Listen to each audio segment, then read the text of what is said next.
começar já. Salve, salve, atinados e atinadas. Hoje eu estou no comando. Beijo, Alan. Vocês estão, então, assistindo a mais um episódio do TinoCast, o podcast dos bastidores da indústria criativa do sul, ou não tão do sul assim. Nós estamos gravando, então, no Alma Studios, né? Um estúdio que tá cheio de possibilidades para vocês. Sigam aí o Alma, né? Curtam e façam tudo que vocês quiserem.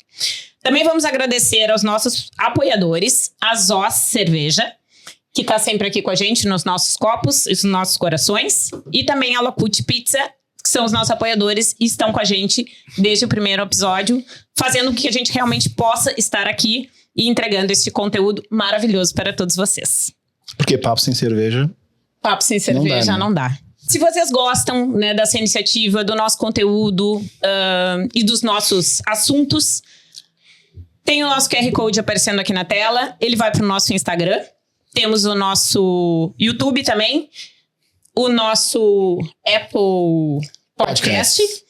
Então, estamos em várias plataformas. Curtam, né, se inscrevam, compartilhem esse conteúdo, né? Ele é um conteúdo feito para a indústria criativa, mas que quer também gerar valor e informação para todas as pessoas que têm afinidade ou que gostam, né, deste ramo. Então, ajudem a compartilhar e sejam atinados junto com a gente. Hoje, o nosso assunto é produção cultural e produção comercial.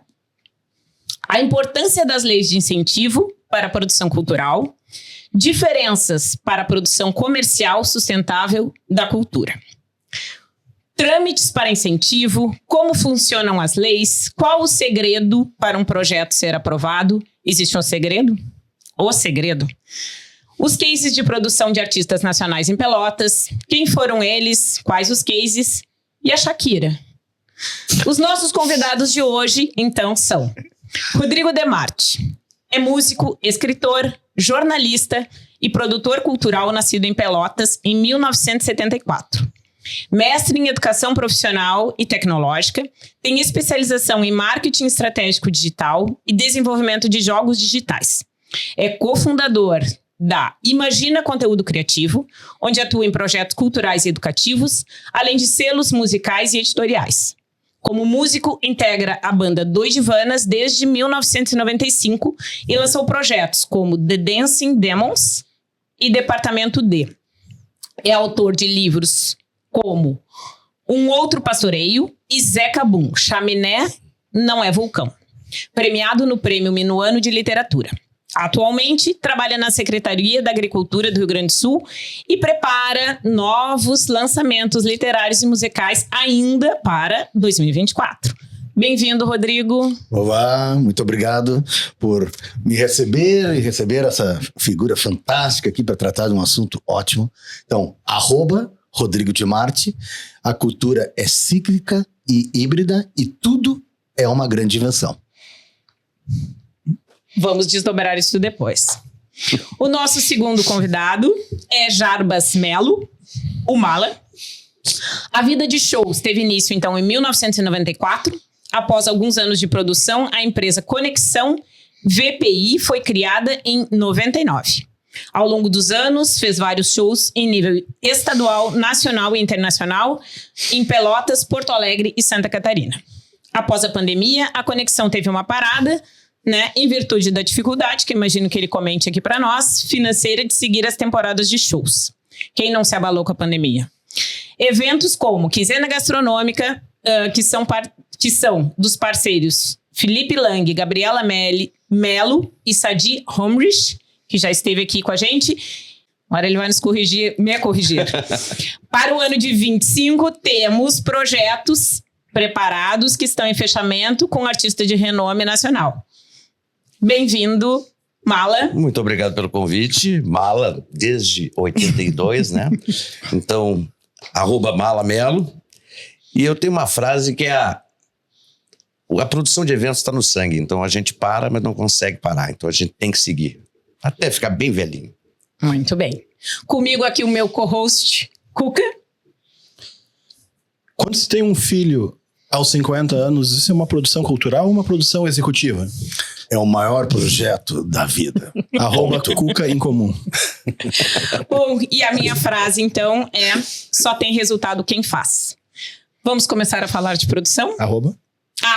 @Flávia X Bar. Pô, eu que faço esse adendo sempre.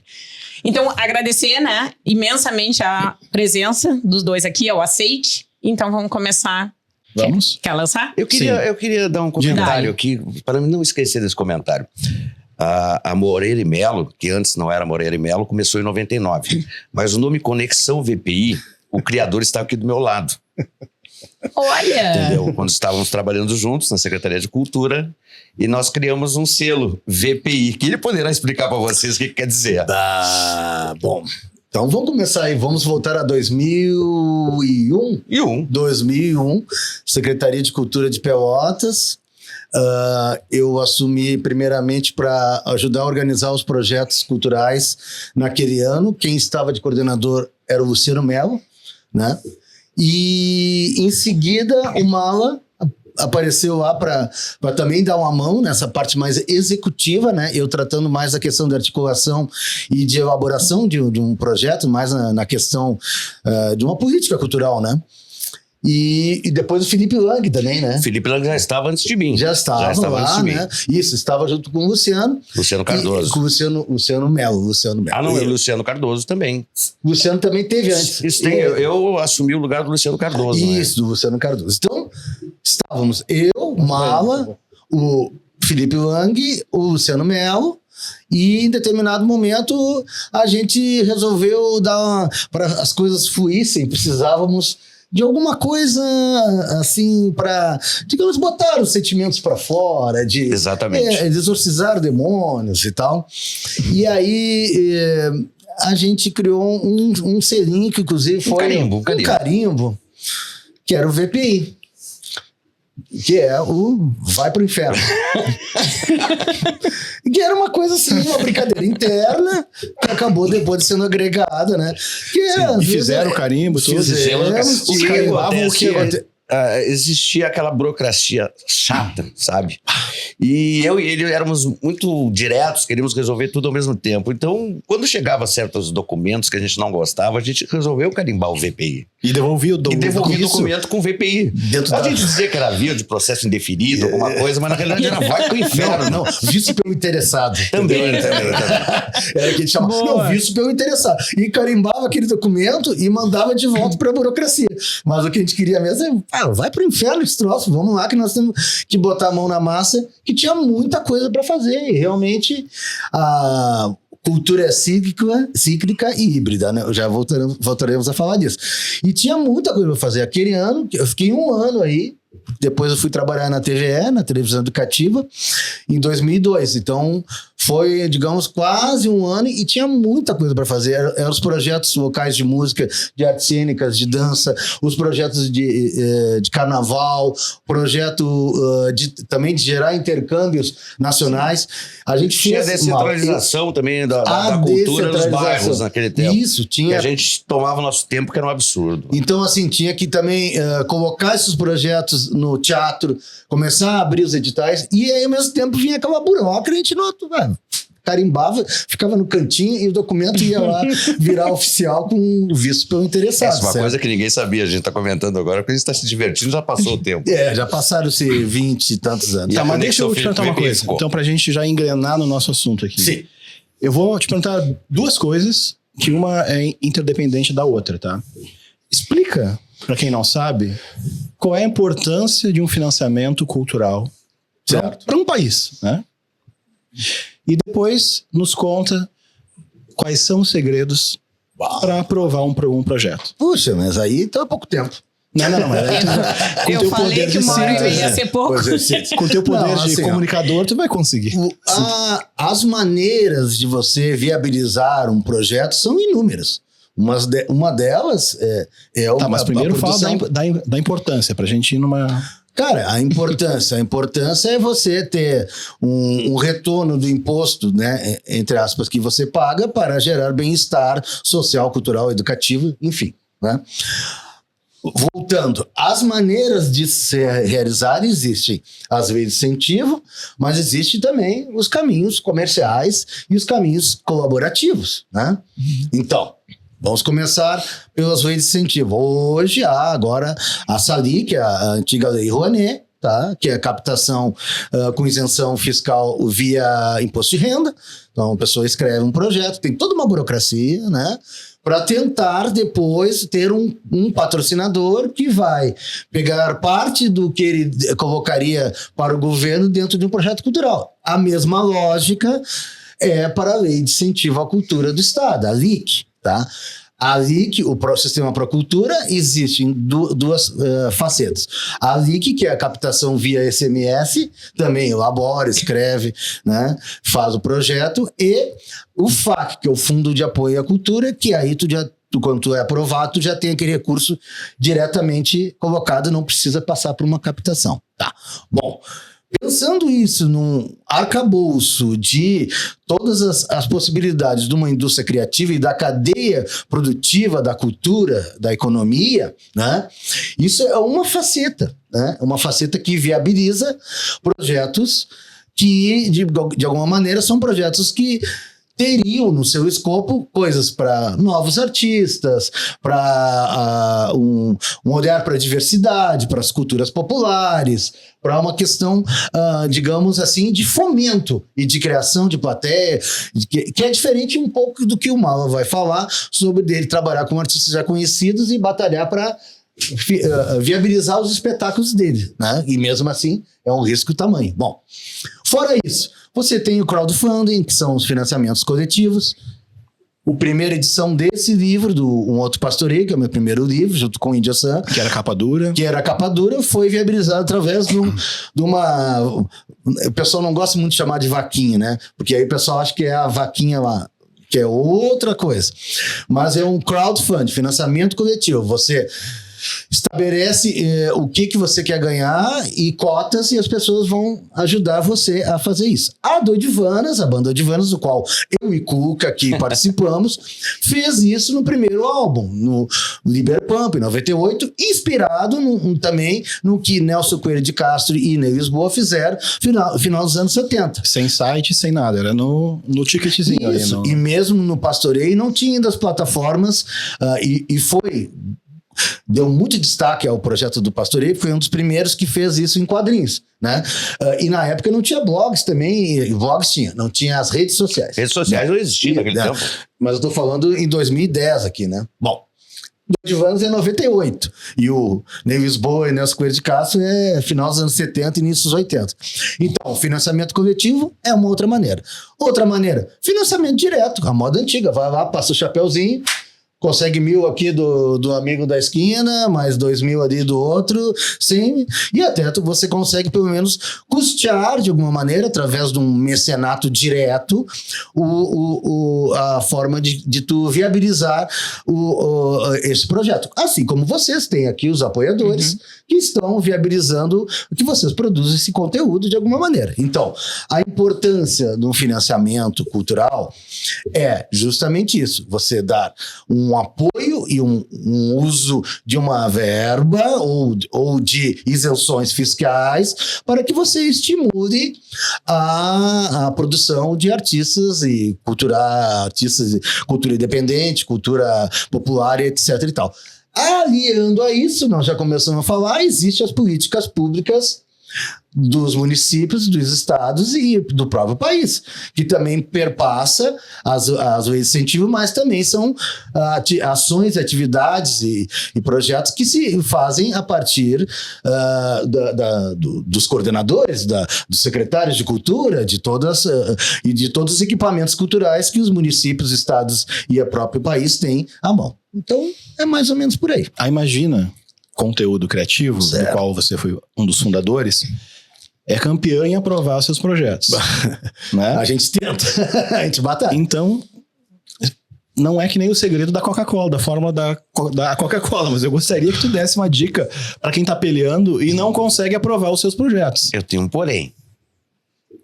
aprovação do projeto não significa a captação do recurso. Isso. Não, mas depende do tipo Sim. de lei que, que por tu te enquadrou, né? eu sempre tenho um olhar distorcido das pessoas em cima da Lei Rouanet.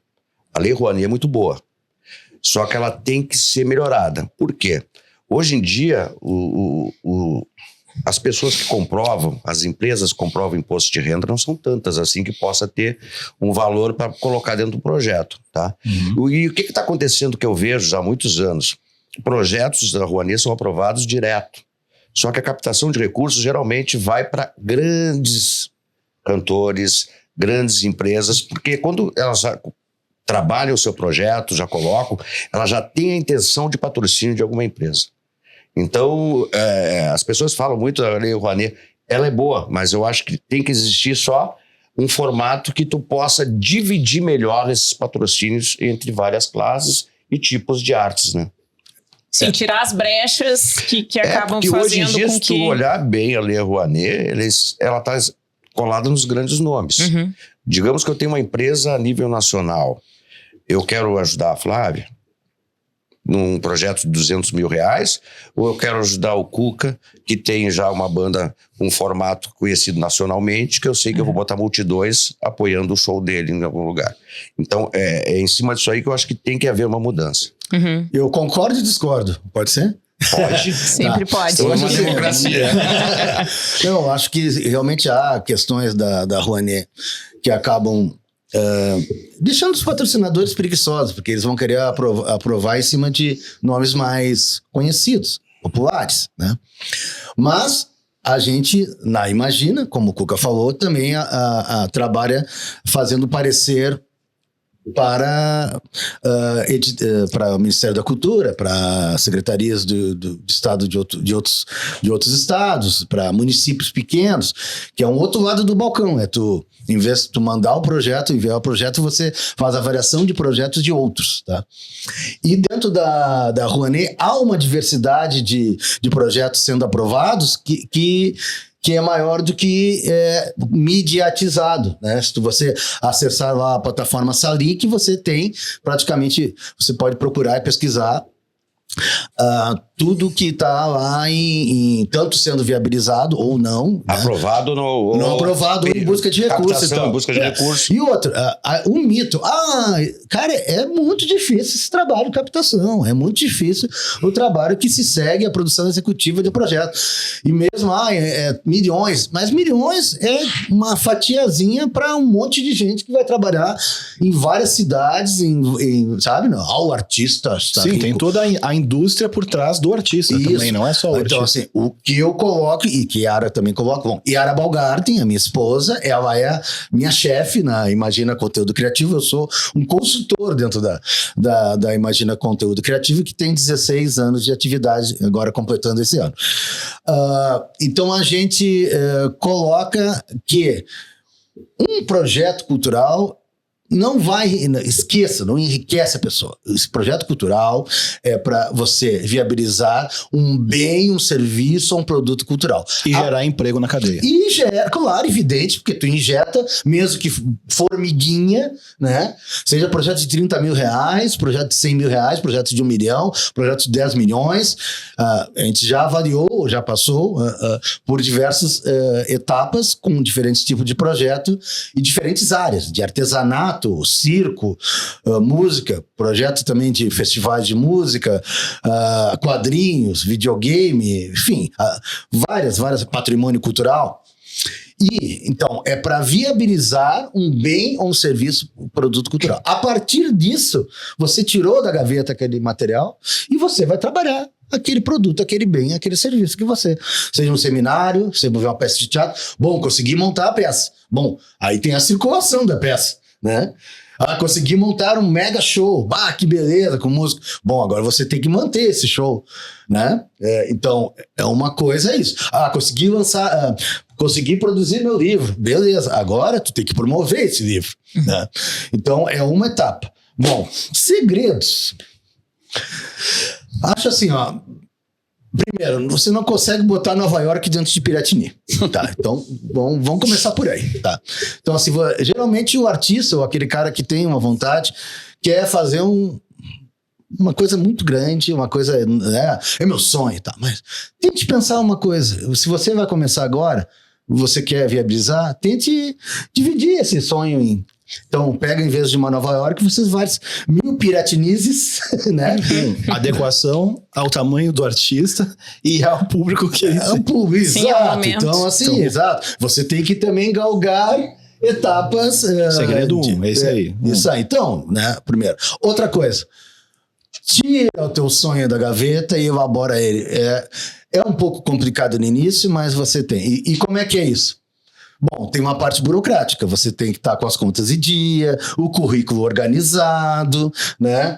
Toda a parte de documentação interna tua organizada, né? E depois você vai para o escopo do projeto, o que você quer fazer, um cronograma disso, uma planilha orçamentária disso, qual a equipe técnica, conseguir as cartas de aceite, conseguir fazer o desenho, se vai fazer uma exposição de arte, um desenho museográfico, se vai fazer um livro, pelo menos bota ali um desenho de capa, se vai fazer uma história em quadrinho, bota algumas etapas, se vai fazer uma circulação de show, bota quais são as cidades, quais lugares que eles vão, né?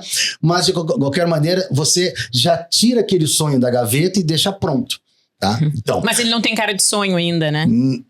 Mais ou menos. Não, ele vai sair do sonho para concretude. Sim, mas ele começa como que talvez aconteça isso, tipo uma ideia, a ideia e começa. A ideia que é colorida, ela quando tá no papel, ela fica sem graça, né? Ela vira meio mais técnica. Sim, mas ela tem uma etapa técnica. Claro. Mas é que quem vai avaliar tem que levar fé. Claro. Tem que levar, Então tem que ver que o cara já pensou em muitas coisas. Sim, mas isso é difícil pro artista que tá submetendo um projeto. Por isso existe é difícil. Ele entender que ele não vai geralmente não é o começar já artista que vai fazer o projeto. Tem os intermediários culturais. Sim, porque senão o artista não tem condições de produzir e ao mesmo tempo também conseguir fazer todo esse projeto em si, que na realidade ele também não tem condições ele não tem conhecimento disso. Hoje em dia uma lei Rouanet ou uma lei LIC, tá? Para te fechar um patrocínio, tu tem que ter um contador muito bom. Contador, um advogado. Um advogado muito bom. É um CNPJ, aquele recurso ali é um recurso federal, é um recurso que o governo está te dando ali, está deixando de entrar nos cofres do governo. Então, o contador, para mim, é melhor que o advogado. O contador é aquele cara que vai deixar tudo nos eixos, ele sabe aonde vai ajudar a empresa, aonde a empresa pode tirar alguma coisa. Então, em cima disso aí, é muito difícil o artista sozinho conseguir fazer isso. Tem artistas que conseguem. Digamos que assim, o trabalho de um artista muito bem sucedido, e vou dizer, artista de qualquer área, tá? Não vamos ficar com preconceito de, é sertanejo, é pop, é rock, qualquer, falando da música, tá? Do jazz. Infelizmente, digo artistas, né? Eu também sou artista, sou baterista, letrista, mas 5%, se tanto, do processo de tudo que tu vai fazer. 5 a 10% é você estudar, é você praticar o instrumento e tal. Para a carreira, né? Para um projeto, isso é uma parte de tudo que você precisa fazer para organizar para o projeto. Bom, voltando aos segredos, né? Não. Então, assim, por que eu disse você tira da gaveta e bota? Porque muitas vezes tu vai apresentar aquele mesmo projeto várias vezes em vários editais. Mas no momento que ele já está pronto, né? Tu já pegou tua piretinazinha, tá com várias piretinizes. Como é que vocês aprovam? É que nós ficamos sempre o tempo todo organizando coisas e deixando pré-prontas, né? Até que surge um edital, ou um fomento, ou uma bolsa, ou algum tipo de mecanismo de financiamento que vai te possibilitar viabilizar aquilo. Aí você pega seu projeto e digo, é folclore. Dá uma mudada ali na chave, né? Vê o que dentro do meu projeto tem a ver com folclore, esse aqui. Tem tudo a ver, porque trata da lenda do Negrinho do Pastoreio, trata de um regionalismo do Rio Grande do Sul, é baseado em Simões Lopes Neto, tem a mitologia dos orixás, que também a gente acabou acercando para criar a ficção. Então, eu tenho muitos viés e ele foi financiado dentro de um fundo de apoio à cultura, a segunda edição, que a primeira edição se esgotou, dentro de um folclore, do edital de folclore. Mas vale dizer, então, vou pegar aqui o Pastoreio. A gente teve com editoras, a gente tentou editais, isso lá entre 2005 e 2010. Foi 2010 foi lançada a primeira. foram mais de 10 editais até tu conseguir, né? Aí não conseguimos nesse primeiro... Aí conseguimos uma editora grande na época de quadrinhos, mas aí nos enrolou, a gente rasgou o contrato, bem loucos, e aí pegamos a estratégia do Divanas para aplicar para lançar o primeiro livro, e o pessoal dizia, ninguém vai comprar, isso não vai rolar. Mas quando lançar eu compro, disse um dos caras de uma editora. A gente fez 3 turnês nacionais, mais 5 turnês no estado do Rio Grande do Sul e, através do financiamento coletivo, a gente conseguiu esgotar a primeira edição em 2 anos, né?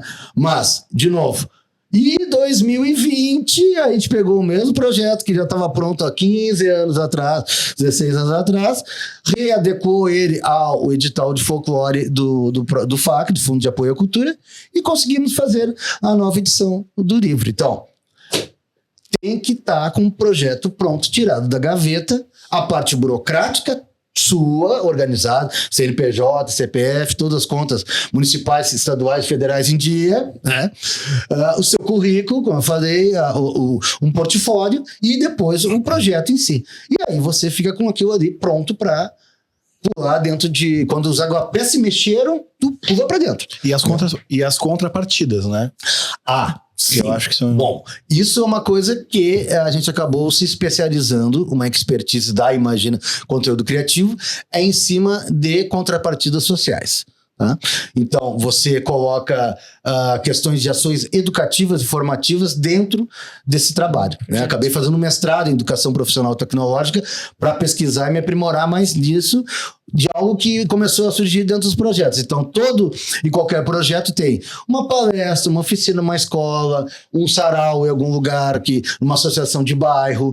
Então, você tem coisas que às vezes são mais bacanas que o projeto em si, o processo de estar numa comunidade, você dialogar, às vezes geram coisas muito mais malucas e bacanas e muito mais rentáveis emotivamente, criativamente, do que até o próprio financiamento que você obteve, né? Então, assim, desde ações com professores em escolas, a gente fez ações com associações aqui, por exemplo, as redeiras da Coluna Z3, que também foram nossas clientes durante um bom tempo.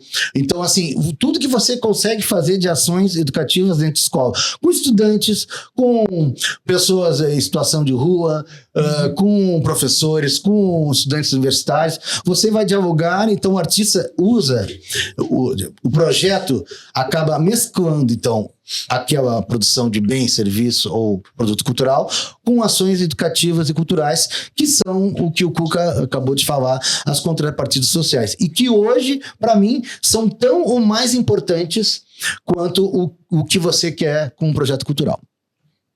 Te tira de trás da mesa. Eu sou um escritor, quero lançar meu romance.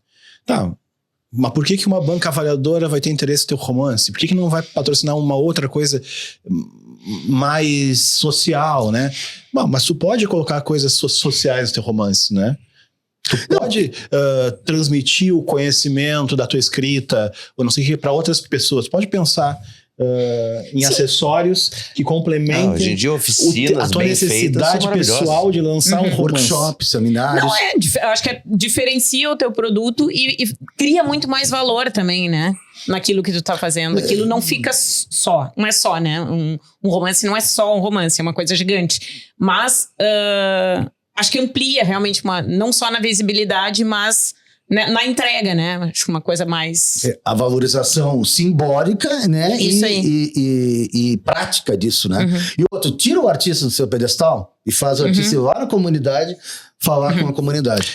Nesse livro aqui, só para dar um exemplo, O Último Homem na Lua, que foi meu segundo livro, junto com o Antônio Augusto Bueno, foi um projeto aprovado em primeiro lugar no Funproarte, em Porto Alegre, um projeto de R$100 mil, que gerou esse livro ilustrado, ações educativas no Morro do Osso, lá em Porto Alegre, uma exposição de arte contemporânea na Casa de Cultura Mário Quintana, na Galeria Chico Stockinger, e mais um site que mostrou desde o processo, antes do financiamento, tá lá tudo colocado lá, todas as etapas, release, como é que foi o processo de criação, tá tudo. Mosaico de voz participativo, né? Então tem uma narração de toda a história, gravação de músicas, toda a montagem, uma curadoria, envolveu mais de 50 pessoas nesse processo, né? Muito mais, que você vai pegar a escola. Então, a gente fez ação educativa primeiro, falando com os diretores, falando com o pessoal da organização. Aí disse, o que vocês querem fazer aqui? Pá, mas as meninas aqui nessa escola, lá no Morro do Osso, uma escola municipal, Neza Goulart Brizola. Você tem pouca perspectiva, você quer falar sobre o futuro, que a base é ficção científica. Mas os guris vão acabar costurando bola e as gurias vão virar garotos de programa, que é muito difícil a atividade. Eu tipo, mas não é possível, mas tu vai falar sobre o futuro, sobre... Não vou falar. Depois a gente foi, aprovamos o projeto, fomos lá, fizemos uma palestra com os professores, todos os professores, da educação física, matemática, geografia, e eles trabalharam durante todo o ano a temática da ficção científica, da Lua, dos planetas, na escola. Quando a gente voltou lá no segundo semestre de 2010, a gente foi fazer a palestra e as oficinas com os alunos. Selecionados, não podia ser muita gente, eram 16, 20 alunos. Eu, Antônio Augusto Bueno, chegamos, a escola estava vestida com uma temática que a gente tinha proposto lá em fevereiro. Quando a gente foi fazer a primeira palestra. E aí os alunos, que a princípio não iam entender o tema, criaram 4 histórias que a gente brincou com cartazes, brincou com fanzine, com diferentes técnicas narrativas. Expliquei um pouco de 3 atos para você contar uma história, etc. O Antônio deu as guias na parte artística e eu fiquei mais na parte da narrativa. Criaram 4 histórias maravilhosas, tão maravilhosas, uma sobre AIDS, outra sobre abuso, outra, mas assim, um sobre o cara que é quase uma mitologia grega, o cara vai namorar a mulher do diabo, o diabo faz o inferno na terra, ele, não, mas eu quero ficar com essa filha, fique tranquilo. Então assim, eles criaram uma que cura a AIDS, então assim, eles criaram 4 histórias maravilhosas, que é um subproduto, mas que para mim é um melhor que o produto que eu acabei produzindo com o Antônio e que depois eu acabei virando um e-book e tal. Então, para dar um exemplo... É literalmente um incentivo à cultura, né? Isso, exatamente. Que nem estava no escopo do projeto quando a gente escreveu esse desdobramento, entendeu? E aí os 100 mil reais ficam baratos. Barato demais. Cara, a gente trabalhou 2 anos em cima disso, né? Tudo e tal. Depois tem a prestação de contas, que o Mauro falou ali sobre a importância da isenção fiscal, de uma grana que entra do governo do estado, ou município, ou do federal, que depois tá tudo bem, prestado contas. Então, antes de mudar de saco para mala, eu queria fazer uma pergunta só para finalizar aqui. Outro dia eu vi uma entrevista com o Antônio Fagundes, tá? E ele dizia que ele não pegava para os projetos dele lei de incentivo, porque ele bem interessante isso, ele está organizado desde a primeira peça dele para que toda receita que ele tenha, ele vá criando um fundo, que é um fundo que ele reinveste nos trabalhos dele. Mas ele não pega lei de incentivo, principalmente porque ele não quer estar na mão do marketing das empresas, porque é o marketing que avalia se o trabalho dele é passível de patrocínio ou não, que pede modificações, que não sei o que. Ele não quer estar dependendo, não é depender do marketing, mas é dependendo de alguém que nem entende de teatro. Sim, ele quer manter a liberdade criativa dele. Passa da palpite numa coisa que não entende. Basicamente é isso. Ele quer e pode, na verdade, né? Ter uma liberdade criativa. Mas eu acho que nos processos de lei de incentivo, o patrocinador não influi muito na variação principal, não. Só quando vai captar o recurso, aí sim. Sim. É isso, mas é na captação. Bom. É na captação. É que existem pessoas, no caso dele, é um renome nacional. Também, digamos assim, ele não precisa tanto do patrocínio, ele sozinho, hoje em dia, com as redes sociais, ele consegue captar o necessário que ele precisa. E ele consegue mas ele não capta. Mas ele pode divulgar. Porque ele fez esse fundo. Mas ele tem... mas ele se planejou, ele quer lucro, né? Não pensa que ele tá fazendo. Mas a minha pergunta não é sobre isso. É sobre a avaliação e a necessidade do marketing da empresa na aprovação, na liberação da verba, entendeu? De fato, na captação. Cara, isso vai ocorrer. Não tem... porque, principalmente em projetos que necessitam de captação de recursos.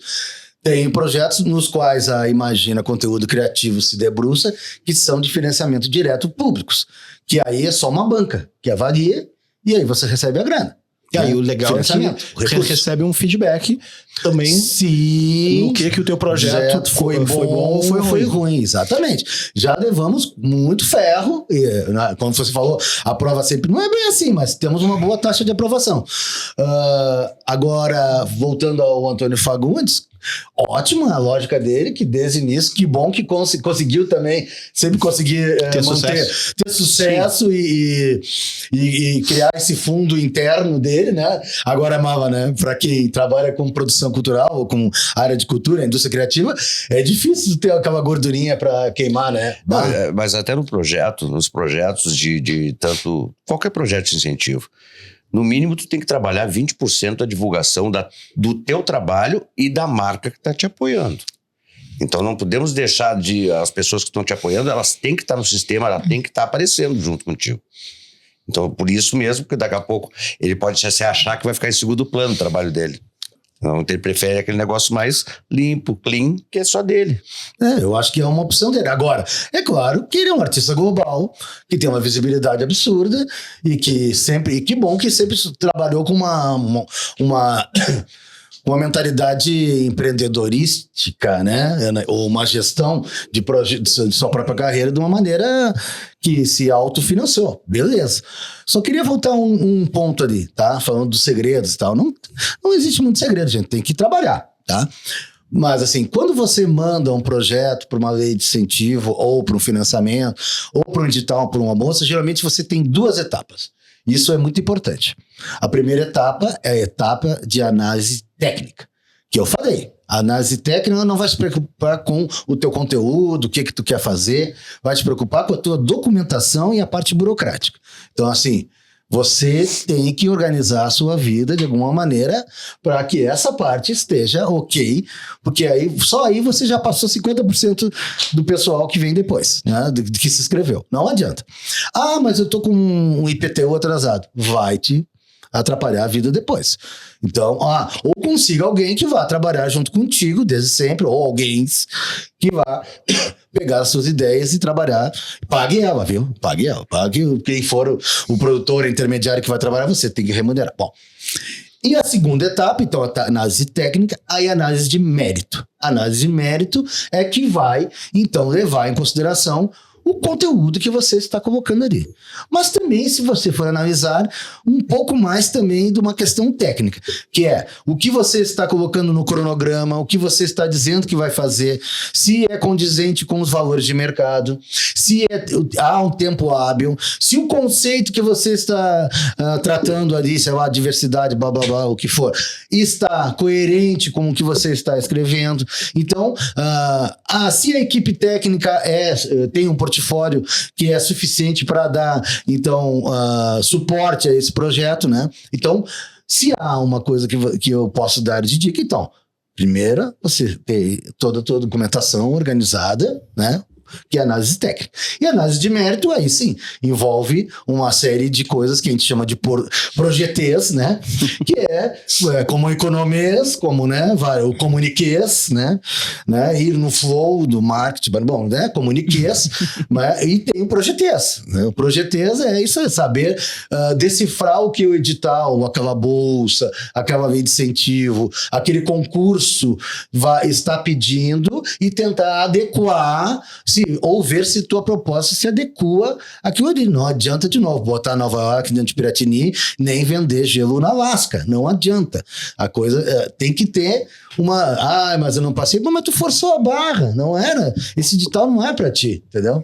O grande segredo, então, na verdade, é tu estar cercado de pessoas que têm experiência e expertise em fazer.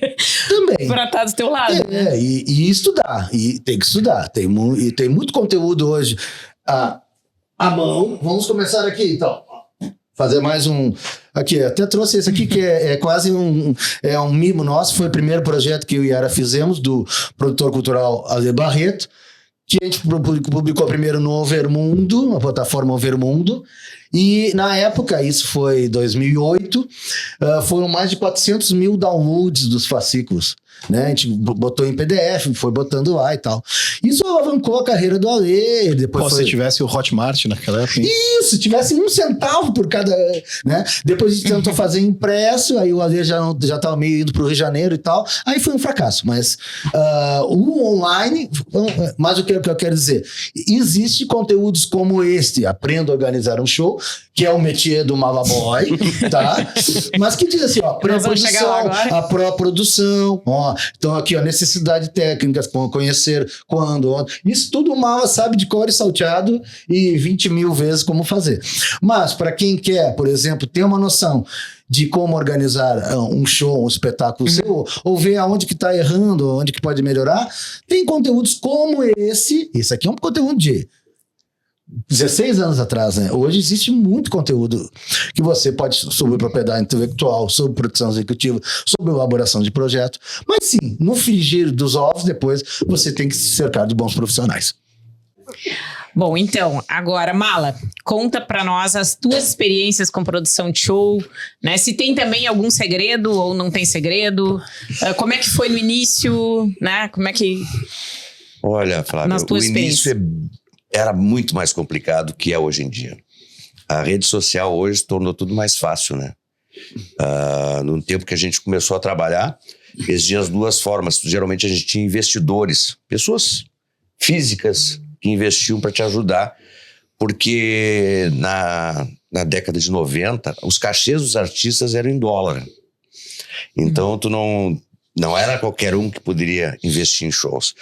Então, naquele tempo era mais difícil. Hoje em dia, as coisas facilitaram muito.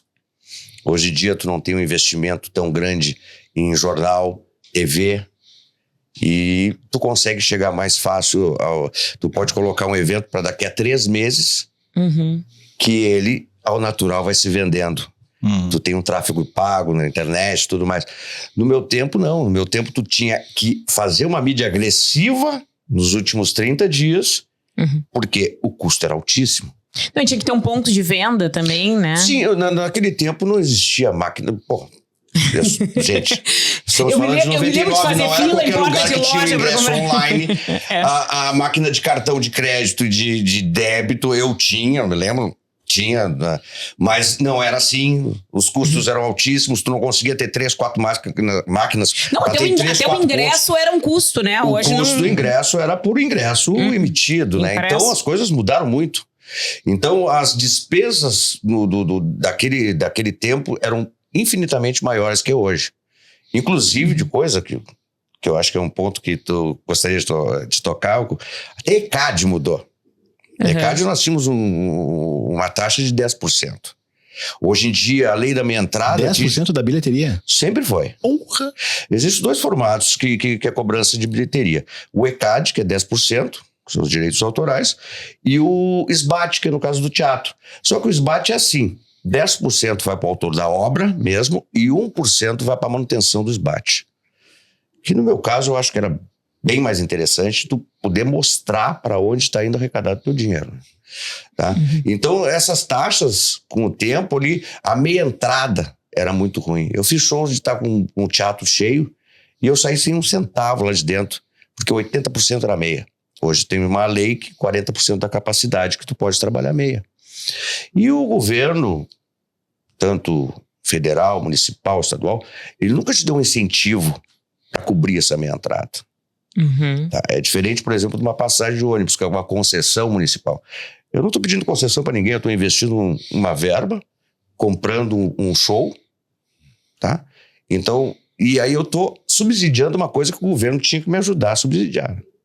Então, são coisas que hoje realmente estão mais fáceis, porque para te colocar no ar um evento é muito mais fácil hoje do que era antigamente. Tá, e tu falou que tu começa, né, com o digital, tu começa a vender os ingressos antes, muito tempo antes, né? E tu vai, ali tu pode fazer lotes, pode ir subindo o preço, e virada de lote, enfim. Tu vai medindo a adesão e joga com isso, né? O artista tá contratado, mas existe alguma coisa no contrato que tu pode desfazer o contrato com uma antecedência X do show? Que tu viu que não vendeu, tu quer desfazer 2 meses antes, tu consegue? Hoje em dia, é que tem vários formatos, né? A gente tinha conhecimento dos artistas, a gente só assinava contrato antigamente, ou no máximo 10, 20% de entrada. E era muito difícil tu cancelar show. Tu tinha que matar no peito. Eu já perdi muito dinheiro. Pra manter o show que tu quer fazer. Entendeu? Então, isso tem uma coisa que realmente aconteceu muito em Pelotas. Tem gente que já fugiu de Pelotas. Porque não só em Pelotas, trabalhou com o evento, não conseguiu pagar e não devolveu nenhum dinheiro. Eu acho que a partir do momento que tu... foi por isso a minha parada estratégica depois da pandemia. Eu acho que tu tem que te capitalizar para ser responsável, né? Se tu vai fazer um evento, tu tem que ter no mínimo um caixa para te poder... posso perder 30%, 40%. Tu ter esse caixa para segurar teus ingressos. Geralmente, contratualmente, é muito difícil tu perder o que tu deu para a banda. A não ser que seja alguma coisa assim, temporal, alguma coisa, uma catástrofe, enchentes. É pago antecipadamente. Geralmente, tu trabalha um período de 50% do valor do cachê até 30 dias antes. Aí depois, até 72 horas, tu tem que quitar o valor total que falta. Mas isso aí também é meio lenda, né? Porque já passou muito. Porque a gente conhece tantos artistas, eles ficam te conhecendo tanto já de fazer outros shows, que a coisa anda normalmente, entendeu? Dá para trabalhar. Uhum. E as empresas, assim, que participam, né? E que patrocinam. Isso, tu acha que mudou alguma coisa também? Elas tinham uma expectativa antes? Mudou bastante. Muda agora? Digamos assim, na década dos anos 2000 já. Vamos trabalhar com os anos 2000. As telefonias te patrocinavam muito. Entendeu? Eu tinha o patrocínio da Vivo todos os anos, por exemplo, mas tinha o retorno para ele devido a essa compra física. Hoje tu não tem a compra física. Hoje 80% a 90% da tua compra é online. Então não tem o interesse da empresa hoje em poder te... Mas também não tem aquele custo. É o que eu estou dizendo. Se torna mais barato para te anunciar o teu evento hoje, com uma antecedência bem maior, que tu não precisa daquela mídia agressiva de 30 dias. Então tu pode trabalhar durante 3 meses. Vou dar um exemplo específico. Nando Reis. Nando Reis está anunciando há 3 meses, ele já está cheio.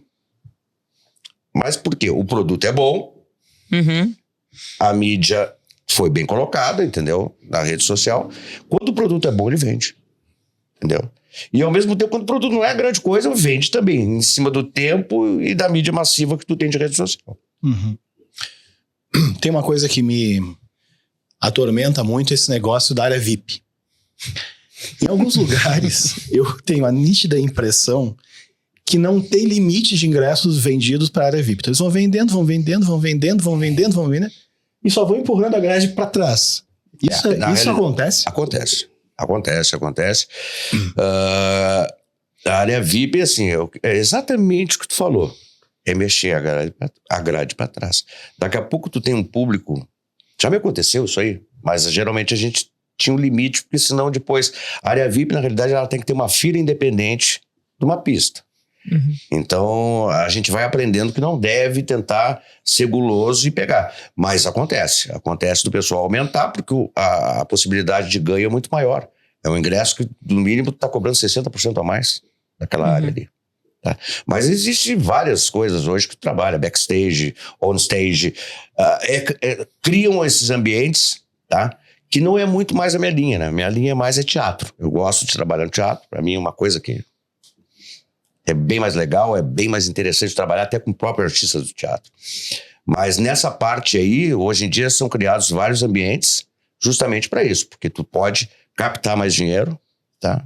Geralmente o teu patrocínio é meio objetivo, tu tem uma marca de cerveja, isso já te ajuda também a cobrir esses custos do on-stage, do backstage, ali fica pessoal na região do palco. Mas eu acho que isso aí tornou meio chata a coisa, porque fica limitado uma pista longe, e o pessoal não trabalha melhor, o pessoal que tem um poder aquisitivo menor, que não consegue investir tanto para enxergar bem o show. E no teatro não tem essa diferença tão grande, geralmente, de valor de ingresso? Não, o teatro tu trabalha... O teatro, geralmente, o Teatro Guarani, por exemplo, vamos dar um exemplo Guarani. Tu trabalha três áreas de ingresso. Trabalha um terço do teatro com uma área mais cara, a área central e a área do fundo. Mas aquilo ali não tem mudança. É aquilo ali que tu só coloca na saída da venda e acabou o assunto. É Sim, ali. Até porque tu já tem o número, numerado, né? Então, o que tem é o que vai vender. Essa mudança de lotes, às vezes é para chamar a venda. Porque dificilmente a gente altera valor de ingresso no teatro. Porque quando tu faz um cálculo do teatro, hoje em dia tu consegue fazer com 40% de meia, tu sabendo que tu tens ali, entendeu? De capacidade que aí não tens aquele risco de ter um volume maior. Então tu consegue já saber o teu custo, o número de pessoas que tem para cobrir teu custo do evento e ao mesmo tempo também a tua margem de lucro que tu pode ter vendendo todos os ingressos. Então, trabalhar direitinho... Na verdade, o lote ele é mais uma estratégia digital, de marketing digital para a questão da escassez mesmo, né? Não vou comentar qual é o show, eu tenho acompanhado, porque a gente toca uma vez, sabe que o algoritmo aqui ele vai atrás da gente, né? Tem gente ali que tá com... Na mesma mídia diz que tem 50% de ingresso vendido, na outra mídia do mesmo card que estava vendo ali, quase todos os ingressos vendidos. Então tu sabe que não existe. Clica ali no mapa para escolher teu lugar, tu vai ver que realmente hoje em dia também tem essa, tu não tem como mentir na venda online. O cara clica no mapa, ele vai ver quantos ingressos realmente estão vendidos ali. Não tem esse papo de dizer, tá quase tudo vendido. Sim, tem uma escolha de saiba mais, lugar. Sim, é transparente, né? Gente, é transparente, vai aparecer. Então não tem essa. Então, eu acho que a questão dos lotes aí não são necessários. Depois que tu faz um cálculo certo ali, tu já tens depois também, tu sabe quais são os teus custos, o que tu captou de recursos para te ajudar um pouco, que ainda existem patrocinadores que te ajudam, não com valores que nem antigamente, entendeu? Mas tu consegue calcular tudo antes, no teatro. Essa é a minha opinião. Tu fazer um grande, como já fizemos em estádio, sempre eventos e tudo mais, aí tu nunca sabe como é que vai ser teu dia de amanhã, né? Não, nós tivemos eventos que a gente teve que tirar de um estádio para levar para uma rural no mesmo dia. Um caso de um show que eu fiz, o Terra Samba. Um temporal, simplesmente as placas naquele tempo não tinha qualidade dos palcos, eram descompensados, aquela de 2x1, né? Voavam aquilo no estádio do Pelotas. Bom, se juntou a RBS, no caso, que era o canal que nos ajudava, né? Nós tivemos que alterar um show de tarde para dentro da associação rural e parar de vender os ingressos, que senão também não ia caber todo mundo lá dentro. Então, tu fazer shows é meio assustador aí, no caso, quando tu trabalha com tempo, com lugares abertos também, ou com lugares muito fechados. E como a gente gosta de bastidores, né? E o Alan é o nosso host, que sempre vai puxando ali uma historinha legal de bastidor. Tem alguma história, assim, que tenha te marcado? Ou de algum artista que tenha, né, feito algum pedido? Ou de alguma coisa que tenha te surpreendido tanto para bem, né? Positivamente quanto negativamente? Uma história só que até hoje... Eu não consigo esquecer, ficou na minha mente, né? Eu fiz o show do Caetano aqui em Pelotas, só que teve o show do Caetano lá em Caxias também. Aí ele tava no hotel em Porto Alegre, né? E eu estava lá também junto. Então, eu não me lembro o que aconteceu, que o carro que ia daqui não podia levar o Caetano para Caxias. E eu acabei levando o Caetano para Caxias. E eu tinha uma ideia do Caetano, ou que ele era sério demais, ou que ele era maluco. Aquele rapaz, eu chamo de rapaz, tá? Simplesmente ele sentou, tirou o segurança, sentou ao meu lado, e aí ele dizia, vamos pelo caminho mais longo. Ele quis conhecer áreas de Porto Alegre, ele via uma menina, olha que menina bonita. E assim, no ápice de tudo, eu estava dirigindo, indo para Caxias, e ele olhou para mim e disse, posso te cantar uma música nova? Nossa. Cara, ele cantou uma música pra mim. Qual foi a música? Não me lembro. Não, mas Cuca, não era uma música que ele inventou. Deus. Não. Ele inventou uma música na hora e começou a cantar. Então, menino Deus ali tá passando por isso. Mas não, olha, sinceramente foi uma coisa que até hoje eu me lembro. E a produtora e o segurança atrás. E ele na frente comigo. Foi fantástico aquilo ali, eu nunca consegui esquecer. Sim, imagina, não tem como, né? E Caetano, que ano era isso, será? Isso aí foi em 2007, 2008, mais ou menos foi. Eu fiz 2 shows dele aqui em Pelotas. E esse foi o show que eu me lembro que era um show que não eram as músicas antigas, que até Assim, eles colocaram uma Asa Delta no palco. O palco foi um show que tinha foi Asa Delta. O Z e não sei o que. Mas naquele tempo, que era até, com a banda C. Eu vou dizer que o pessoal não se agradou muito. Quem vai quer escutar os sucessos todos dele, que tu possa cantar junto. E naquela época, realmente foi um show com músicas novas dele lá.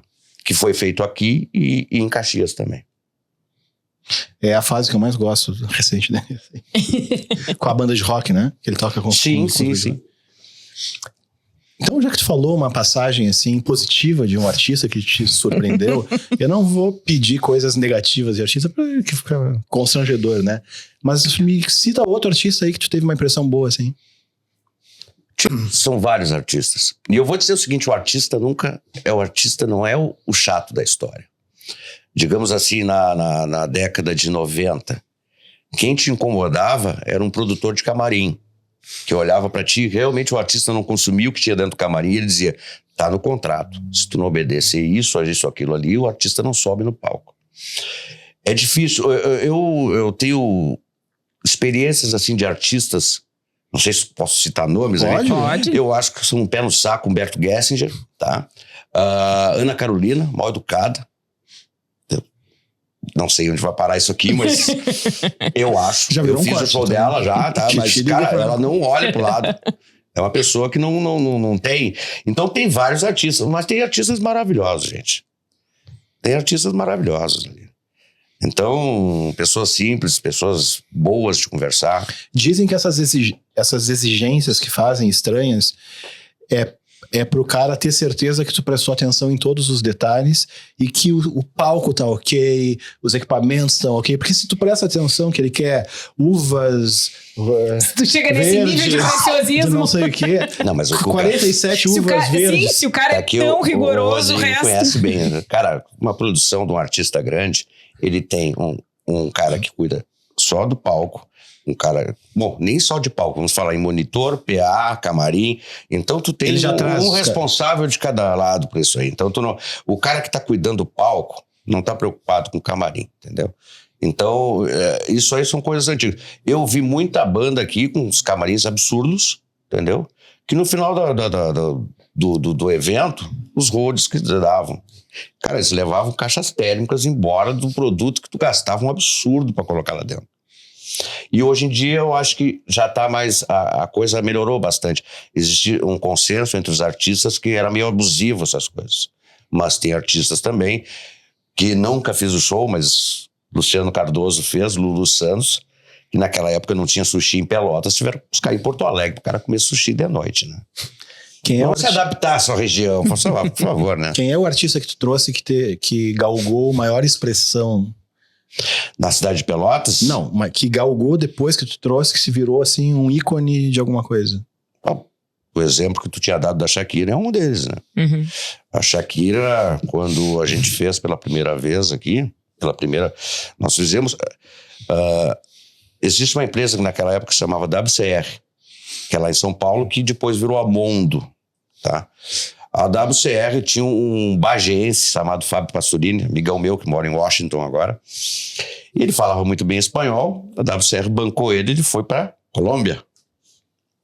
E ele comprou, na realidade, 20 shows da Shakira por $30 mil cada show, que era raso de barato pro poder que aquela mulher tinha. Naquela época o CD era o Pies Descalços, aquele ali, tocava todo, dava para tocar do primeiro até a última música, todo mundo adora. E aí sim, a gente fez a produção estado. Santa Maria, Bagé, Pelotas e Porto Alegre, né? Aí naquele tempo, sim, aquela moça era uma pessoa simplíssima. Que era uma roqueira. Era uma roqueira. Só que ela não estava acostumada com esse glamour. Chegou no Brasil, a WCR, uma potência, pegou um patrocinador nacional, que era uma marca de relógio, que a gente dava relógio para todo mundo. Era fantástico. E então a WCR injetou uma verba fantástica nela. Ela saiu de Santa Maria de helicóptero para vir passar o show em Pelotas na Rural. A Rural eu tive que criar um camarim para ela. E tem grandes amigos meus, Milton e Milton naquele tempo, né? Que hoje eu... O cabelo dela era uma vassoura. Então até hoje eles têm fotos da Shakira guardadas entre eles lá, Eles deram uma geral na Shakira. A Shakira, depois que fez esses 20 shows no Brasil, ela já saiu daqui com mais 20 comprados pela Mondo. Só que aí é o seguinte, ela teve aí foi meteórico, ela saiu daqui e começou a trabalhar não só o espanhol, mas o inglês também. E aí é o que tu vê hoje, se formou. Uma pessoa maravilhosa, o irmão maravilhoso, os pais estavam juntos aqui. Sim, vinha toda a família. Naquele tempo veio os pais e o irmão que era o produtor dela. Eu acho que ela era até menor de idade, não? Não, eu acho que ela não era menor, ela devia ter 19 anos, eu acho, quando ela estava. Ela já era maior de idade. Mas, cara, foi fantástico ali. A Shakira, naquele tempo, te lembra que tinha dado Bira, que saiu os artistas? Sim. Nós fizemos o show dela no Gigantinho, vendemos 20 mil ingressos, não cabia 20 mil naquele tempo, a gente não tinha noção das coisas. Deu mais ou menos umas 500 pessoas desmaiando, desenvolveu um monte de ingresso, foi horrível. Mas depois todo mundo no dado Bira, foi fantástico ali. Ali abriram as portas, ela dando palhinha, cara, foi fantástico. Nessa ocasião aí, eu assisti uma entrevista dela na Marília Gabriela. Tinha aquele cara a cara, não sei o quê. Ela falava em português. A entrevista foi em português. Sim, ela... Cara, tu falava com ela ao natural ali. Não tinha grandes problemas ali. Era um espanhol mais lento, não é aquele espanhol tipo mexicano que tu não consegue entender. Dizem que o colombiano é o tipo de espanhol mais... corrente, assim, mais fácil de se entender mais fácil, entre todos as... Porque o porto-riquenho, tu vai ver que tem uma velocidade, o mexicano também é uma velocidade que, cara, tu não consegue captar, por mais que a gente entenda um pouco de espanhol, mas não consegue. E no caso dela era muito fácil, a comunicação com os músicos dela também foi muito boa. E algum caso da vinda dela, assim, além desse que tu falou, assim, Cara, não, a segunda vez que ela veio aqui, no estado, não em Pelotas, ela já tá namorando um colombiano ator lá, bonitão, cara, até por sinal. Aí o cara já veio junto na segunda vez que ele veio pro Brasil. Daí depois foi o Piquet tomou conta e acabou a vida. E aqui a gente tem um quadro que é o Chat GPT Pergunta. Vamos à pergunta. Pro Rodrigo? Vamos ver o que ele vai mandar. Vamos ver. É pros dois. Como vocês garantem que eventos culturais mantenham relevância artística enquanto atraem público e patrocinadores? Essa dualidade entre o artístico e o comercial. Existe uma coisa que eu vou falar, que é a parte comercial hoje, que são todo artista que está escutando no Spotify e tudo mais, para mim eu considero comercial. Aí vamos falar de uma linha mais cultural mesmo, que são produtos criados, tudo mais, aí é diferente. Na área comercial, elas têm que interagir, todo mundo. Tem que ser, num show, tu tem que interagir patrocínio e tudo mais. Mas já na área do nosso amigo Rodrigo Martins é completamente diferente. Eu acho que as atividades que o Mala e a Imagina Conteúdo fazem são complementares, né? Elas são coisas diferentes, né? Pode ser que algum dos artistas que a gente fomenta ou trabalhe dentro dos nossos projetos, né? Virem um mega artista e aí o Mala vai trabalhar ele. Então, assim, são coisas que... Mas, por exemplo, nos shows que o Mala organiza, bota uma banda de abertura, né? Por exemplo, então isso também é uma escadinha para alguém que tá, né, galgando espaço na parte, né? Tecnicamente, agora dá pra fazer isso, né? Sim. Na década de 90, 2000, tu colocar outra banda com o mesmo sistema de som, com uma mesa que não era digital, não aí hoje é só apertar um botão. Tu muda toda a equalização da mesa. Eu acho que a grande questão aí é um equilíbrio entre as coisas. Entre o comercial, o entretenimento, o artístico, o educativo, né, o social, né? As atividades que a gente desenvolve são complementares, são diferentes, mas fazem parte do que vocês tratam aqui como um assunto geral da indústria criativa, da cadeia produtiva, da economia criativa, né? De alguma maneira, um trabalho formiguinha e o outro com sucesso, né? Ou buscando que esse sucesso se mantenha. Agora, todo artista, de alguma maneira, quer um sucesso, ou pelo menos um nicho onde ele vai trabalhar e ter uma boa vida, um bem-estar, né? Eu queria falar um outro aspecto, assim, acho que a cultura é essencial, porque a cultura, a arte cíclica é essencial, assim, ela se mescla, né? Eu falei. E a questão de ser essencial é porque é uma maneira da gente poder levar a vida. Tu gostar, por exemplo, sei lá, eu gosto de quadrinhos, gosto de X-Men, sei lá, da Marvel, né?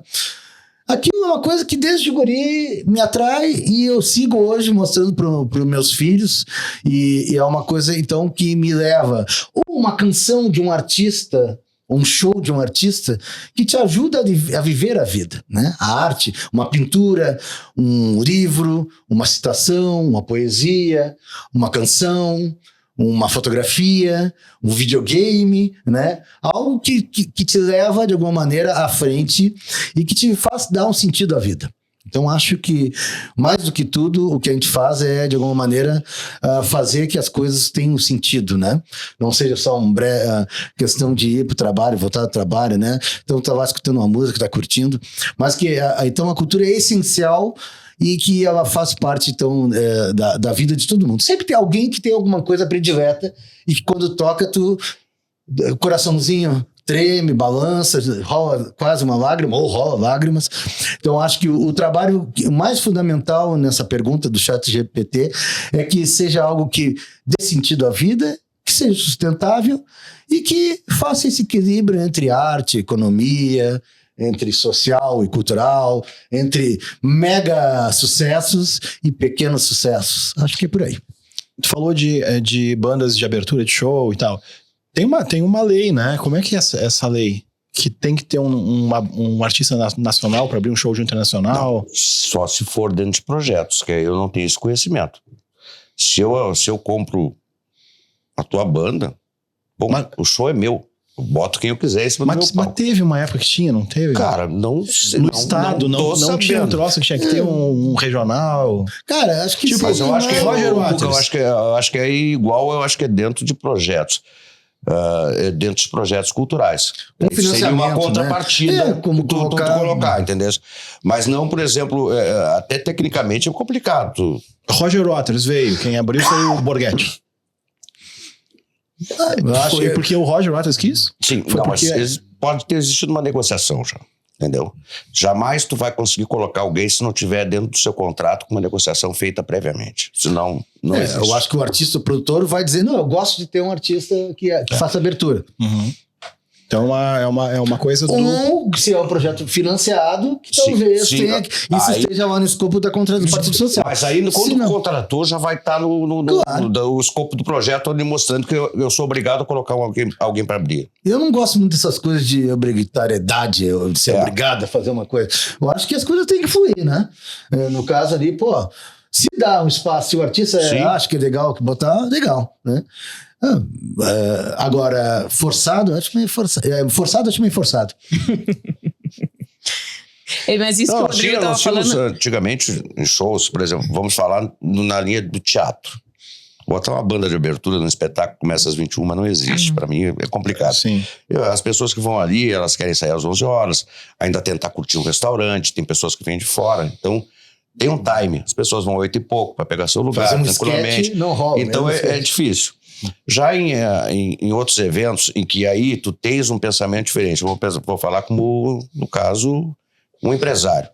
Bom, eu tenho o show da tua banda, eu estou colocando 8, 9 mil pessoas dentro de um lugar, eu quero um consumo de bar diferenciado. Então, eu vou colocar bandas de abertura, a atração principal perto de um horário mais avançado, aí é uma coisa minha, entendeu? Porque eu preciso disso. Até porque leva muito tempo para encher o estádio, filas e filas, né? E tu tem que dar algum tipo de distração para aquelas pessoas que estão ali, né? Alguns shows que a gente fez no estádio geralmente foram de samba e pagode. Naquele tempo era uma coisa... Tivemos vários shows lá na época. O Rudinei Machado do Samba Balanço. Então, todos os shows de pagode entravam no ar, a gente socava no estádio. Show do Metallica, que eu fui há alguns anos atrás, e 2 bandas de abertura. Uma brasileira e uma estrangeira, e depois o Metallica, né? Eu fiz também, só que eu não me lembro o nome da banda, vou falhar contigo. A gente fez o Axl Rose lá no Teatro SESI, não foi o Guns. Foi quando ele estava separado o Axl Rose. E nós tivemos 2 bandas nacionais abrindo o show dele. Só que eu não tô me recordando que isso aí foi em 2011, eu acho que a gente fez esse show. No teatro do Não, no estacionamento do SESI. Ah, tá. Foi quando teve aquele cancelamento no Rio de Janeiro, que voou, telão, tudo mais, deu um temporal. Rio de Janeiro nunca teve o show dele depois. Então, inclusive, a gente teve um custo absurdo para trazer, porque a Defesa Civil trancou tudo lá no estádio. Nós conseguimos liberar no dia. Aí naquela época, tivemos que fretar um avião para trazer o equipamento dele. Foi montado à tardinha, atrasamos fila. Tivemos multas grandes ali do pessoal do trânsito, porque tinha fila na rua. Foi meio complicado, mas o show saiu. A notícia que sai é que assim, Axl Rose entra no palco às 2h. Sim, mas ninguém sabe o que aconteceu. O que aconteceu por trás. Foi punk. Ele o Axl Rose ficou 48 horas preso, conseguimos liberar de manhã. Aí conseguimos um avião para trazer fretar um avião para trazer o equipamento dele. O show saiu normal, com um atraso de 2 horas mais ou menos. As bandas abriram, mas igual tivemos que parar. Cara, foi muito punk. Foi complicado. Esse métier do Mala haja coração. Não, é e outra coisa, e essa logística, e outra coisa que eu sou fã, porque as formas que tem que fazer para burlar ou tentar resolver aquela questão, né? Técnica, e negociar com o artista, e negociar com o local, e negociar com o setor público, porque tem que ocorrer aquilo ali, ou cancelar, mas vai até o último ponto, né? Por exemplo, olha, imagina, o estado de nervos desse maluco com esse Sim, mas agora olha um exemplo, imagina um Rio de Janeiro que não teve o show do cara, e não se conseguiu data para fazer de novo. Se a gente falhasse ali, o nosso não ia voltar a ter também. Aí tu tinha todo um custo operacional gigante que se teve lá, entendeu? E esse dinheiro não ia voltar para ti. Então tu ia ter um prejuízo muito maior. E naquela época a gente fez junto com o pessoal da Hits, né? Eu levei todo o pessoal de bar e segurança de Pelotas, né?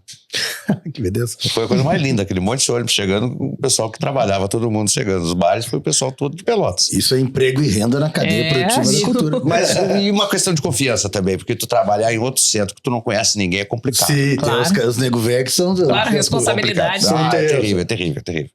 E a gente tá falando de outro município que é bem mais complicado que a Porto Alegre. Uma questão que é interessante, que eu vou pedir pro Mal elucidar um pouco mais, né? Que é diferente da elaboração de projeto, captar recurso, e buscar editais e tal. No caso dele, ele faz a produção local e às vezes articula isso com questões de outras empresas e produtoras que atuam nacional ou internacionalmente, certo? Certo. É que, por exemplo, tu te envolve com outras empresas, né? Quando tu traz um artista, por exemplo, pro estado, no mínimo tu já vai ter 2 parceiros de empresas nacionais que vão fazer em outros municípios, né? Porque tu trazer hoje em dia, com a passagem aérea do jeito que tá, tu conseguir montar um grupo, trazer para um evento só, sim, inviabiliza. Inviabiliza. Ao contrário do teatro. E os caras tudo vendem. Hoje em dia tu não consegue fazer uma temporada, digamos no 7 de abril, de uma semana, 5 dias, 3 dias, porque os caras têm hoje projetos que conseguem as passagens nas companhias aéreas, né? E eles preferem vir para um Guarani da vida, montar um dia antes e fazer um espetáculo só. Perdemos o charme das temporadas que nós tínhamos, tanto aqui em Pelotas, né? Tu falou em 7 de abril, eu quero trazer esse assunto. Nós estamos quase encerrando só, então acho que podemos fechar com esse assunto. Sim. O 7 de abril ficou fechado aí, está fechado por 10 anos e me dói muito esse tipo de pensamento que tem que esperar ele ser destruído para ele ser reformado e para levar 10 anos para conseguir uma verba para que ele volte a ativo. Aí, deixa eu falar a pergunta. Isso aí me dói esse assunto. Qual seria a sugestão de vocês para a prefeitura para manter o teatro público que também atenda aos interesses da comunidade, né? E as diversas facetas que a comunidade tem e exige, e ao mesmo tempo ser algo sustentável, automantido e que não precise fechar as atividades para ter os seus pontos de manutenção. Eu vejo 2 momentos. Eu vejo uma incompetência bárbara para ele ficar 10 anos fechados. Falta de interesse. Tivemos vários governos de direita, de esquerda. Cara, não existe para mim. Já era para estar aberto há muito tempo. Incompetência. Concordo. Só tenho isso aí para dizer. Tá? Que eu tô sabendo que tem, por exemplo, uma licitação de poltronas que deu errado, que vai de novo. Uma licitação de climatização, que eu achei um absurdo, 3 milhões e tantos reais. E tem uma licitação de sonorização, que por sinal sumiu a que nós tínhamos no tempo do nosso projeto. Nosso projeto lá. Bia Araújo, que CE nos patrocinou. Eu e o Rodrigo fomos a Porto Alegre, escolhemos a sonorização. Eu fui queimado, depois que o Rodrigo foi embora, porque a gente criou atividades que a gente trouxesse o pessoal, descentralizasse, quer dizer, centralizasse no 7 de abril. Fui muito queimado. A gente levava hip hop, justamente por causa dessa diversidade, eu fui muito queimado. Só que aí depois, quando eu deixei o teatro lá, ele tava funcionando, gente. Tava funcionando, pô. Ele tinha sonorização, tinha iluminação e tava funcionando. Foi um trabalho, assim, formiguinha, mas se conseguiu, né? A verba aqui, ali. Só que eu gostaria de ser bem sincero. O Teatro 7 de Abril não é autossustentável. Não tem como. O teatro com 528 lugares, ele não se paga qualquer atividade a nível estadual, nacional, se não tiver uma estrutura de fora. Ele é um equipamento cultural e um prédio histórico, né? Isso já leva a alguns problemas burocráticos com questão de ser um prédio histórico. Agora, é um equipamento cultural que tem que ter um projeto permanente, né? De busca de recurso que subsidie o seu uso. É impossível ele existir sem subsídio, é isso? Impossível. Assim, financeiramente, porque ele é pequeno de capacidade. Ele é mimoso, né? E tem a questão na financeira, realidade, por exemplo, hoje em dia, se tu analisar, mesmo que tu tenha esse como é que eu vou te explicar? Tu tem toda essa estrutura de sonorização, climatização, tudo mais. Cara, trabalhar com o meio público é um saco. O que vai acontecer? Tu cria, por exemplo, podemos criar duas coisas. Por exemplo, o edital para ver quem pode participar lá de dentro. Como a gente fez, a partir do momento que tu cria esse edital, daqui a pouco a pessoa está se apresentando e tu cobra um ingresso de R$100 lá dentro. Vai cair no ouvido do prefeito reclamando que o ingresso é caríssimo no lugar público. É muito complicado. Eu acho que tem que desvincular a área pública e transformar ele em um semi-privado. Para tu poder captar, através da iniciativa privada, alguma verba que se mantenha. Digamos, a falecida Eva Sofer, que fez isso muito bem no Teatro São Pedro, né? Multipalco, projeto Multipalco. Multipalco. Ali tinha financiamento privado e ali tinha uma edição o edital para ver quem podia se apresentar. Mas aqui é complicado, né? O nosso papo tá maravilhoso, mas o nosso tempo se esgotou. Passou rapidinho o tempo. A gente poderia ficar falando aqui mais, assim, né? Falando do mais teatro, uma então, hora. a questão é também ser um bom gestor e organizar, por exemplo, rapidinho. Eu e o Mala, na época, digo, Mala, vamos ir a Porto Alegre para tentar ver o que a cidade de Porto Alegre está fazendo. Como é cíclica a questão? Quem estava lá como coordenador de música na época era o Carlos Cachoeira, cantor do Tambo do Bando, que eu 10 anos depois, dirigi ele no programa Galpão Nativo, na TVE, junto com a Xana Mira. Mas voltando, a gente foi lá e conseguiu ver que o Hermeto Pascoal, o Lobão, o Maurício Pereira já viriam até Porto Alegre, né? Então, viabilizou que a gente conseguiria trazer esses artistas para Pelotas para se apresentar num projeto nacional dentro do... Então, para manter o teatro vivo, com assim, artistas nacionais, além dos projetos locais. Agora, para manter vivo, tem que ter subsídio, tem que ter... acho que sim, uma iniciativa público-privada. Eu não gosto muito disso, mas... mas só a pública tu não pode depender, porque não pode, porque aí tem 1000 coisas, tem enchente, tem outros fatores que são... E aí acaba que o teatro fica também fechado, mas não pode ficar fechado, né? Isso aí. Bom, só para voltar e fazer o link, né? Agradecer imensamente a participação, então, do Rodrigo e do Mala, né? Foi incrível o nosso papo, a gente poderia, né, seguir falando. Vamos dar um nome para esse episódio? Alguma sugestão? A gente sempre chega no final, a gente vê o que a gente falou. O gestor criativo está aqui. Então. Ai, puxa vida. Então, arte, cultura, produção, tudo junto, reunido e vamos adiante. Isso aí, né? Então tá. Valeu, gente. Obrigada. Muito obrigado pelo convite. Obrigado. Aí, vai-te abraço.